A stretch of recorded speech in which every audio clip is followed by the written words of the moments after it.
নামাজ পড়লে পাবেন কি, আর নামাজ ছাড়লে কি শাস্তি পাবেন?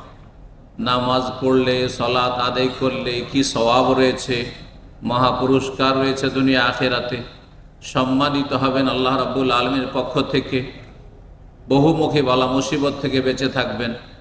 আর বেনামাজি হইলে অশান্তি রয়েছে, মানসিক, শারীরিক, পারিবারিক, সামাজিক, রাষ্ট্রীয়, আন্তর্জাতিক সব রকমের অশান্তি। আল্লাহর আযাব আসমানি, জমিনি, ওপর থেকে, নিচে থেকে, চারিদিক থেকে আযাব মানুষকে ঘিরে নেয় যখন একজন মুসলিম বেনামাজি হয়ে যায়।